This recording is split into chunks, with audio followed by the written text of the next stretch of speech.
ওয়ামান আরাদা আন যিকরি ফাইন্না লাহু মাঈশাতান দঙ্কা ওয়া নাহশুরুহু ইয়াউমাল কিয়ামাতি আমা। আল্লাহ রাব্বুল আলামিন বলেন, ওমান আরাদা আন যিকরি, যে সকল বান্দারা দুনিয়ার জমিনে কোরআন পড়লো না, কোরআন বুঝলো না, কোরআন অনুযায়ী যাদের জীবনকে পরিচালনা করলো না, ফাইন্না লাহু মাঈশাতান দঙ্কা, আমি আল্লাহ তাআলা তাদের জীবনকে সংকীর্ণ করে দিব। নাউজুবিল্লাহ। শুধু তাদের জীবনকে সংকীর্ণ করে দিব না, ওয়া নাহশুরুহু ইয়াউমাল কিয়ামাতি আমা, কিয়ামতের দিন আমি আল্লাহ তাআলা তাদেরকে অন্ধ করে হাজির করাবো। যখন তাদেরকে অন্ধ করে হাজির করানো হবে, তখন তারা বলবে, ক্বালা রাব্বি লিমা হাশারতানি আমা ওয়া ক্বাদ কুনতু বাসীরা। হে আল্লাহ, দুনিয়াতে তো আমার চক্ষু ছিল, দুনিয়াতে তো আমি সব কিছু দেখতাম, আজকে হাসরের ময়দানে আপনি আমাকে অন্ধ করে কেন হাজির করালেন? আল্লাহ তাআলা তখন বলবেন, ক্বালা কাযালিকা আতাতকা আয়াতুনা ফানাসিতাহা ওয়া কাযালিকাল ইয়াউমা তুনসা।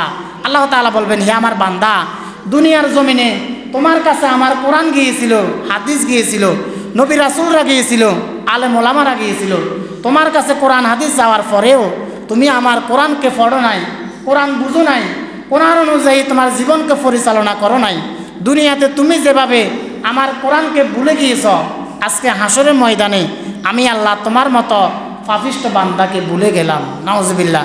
অর্থাৎ দুনিয়াতে যদি আপনি কোরআন না পড়েন, কোরআন অনুযায়ী আপনার জীবন পরিচালনা না করেন, তাহলে কিয়ামতের দিন আল্লাহ তাআলা বলেন, আমিও তোমাকে ভুলে গেলাম।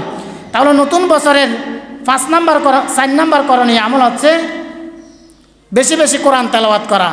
5 নাম্বার করণীয় আমল হচ্ছে কোরআন তেলাওয়াতের পাশাপাশি হাদিস অধ্যয়ন করা।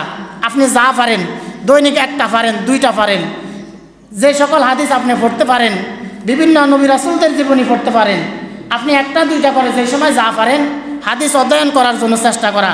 6 নম্বর করণীয় আমল হচ্ছে ইসলামিক সাহিত্য অধ্যয়ন করা, রাসূল সাল্লাল্লাহু আলাইহি ওয়াসাল্লামের জীবনী পড়া। 7 নম্বর করণীয় আমল হচ্ছে বেশি বেশি জিকির, আজকার, তাসবিহ, তাহলিল পাঠ করা। বিশ্বনবী সাল্লাল্লাহু আলাইহি ওয়াসাল্লাম বললেন, ফাআকসিরু ফীহিন্না তাসবিহ ওয়া তাহলিল ওয়া তাহমিদ।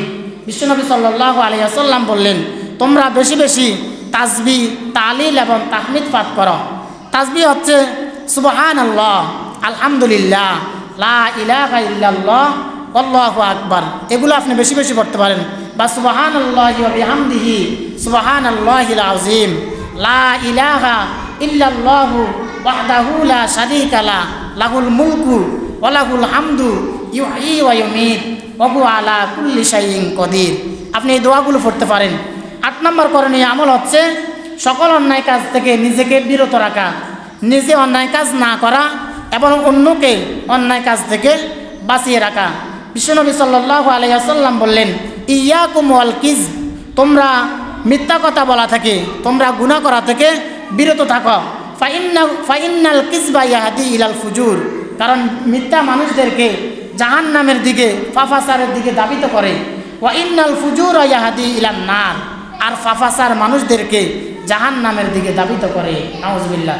তাহলে নতুন বছরে 8 নম্বর করণীয় আমল হচ্ছে সকল অন্যায় কাজ থেকে নিজে বেঁচে থাকা এবং সবাইকে বাঁচিয়ে রাখা। 9 নম্বর করণীয় আমল হচ্ছে পরিবার পরিকল্পনা করা। আপনার পরিবারকে আপনি কিভাবে নামাজমুখী করবেন, ইসলামমুখী করবেন, পরিবারে কিভাবে নামাজ আসে, রোজা আসে, পরিবারে কিভাবে শান্তি আসে, পরিবার নিয়ে বৈঠক করা। সর্বশেষ 10 নম্বর করণীয় আমল হচ্ছে আত্মীয় স্বজনদের খোঁজখবর রাখা। দেখা যায় অনেকে যখন একটু প্রভাবশালী হয়ে যায়, যখন টাকা পয়সা হয়ে যায়, তখন তারা তাদের গরিব আত্মীয় স্বজনদের খোঁজখবর নেয় না। রাসূল সাল্লাল্লাহু আলাইহি ওয়াসাল্লাম বললেন, যারা আত্মীয়তার সম্পর্ক বিচ্ছিন্ন করে তারা জান্নাতে যেতে পারবে না।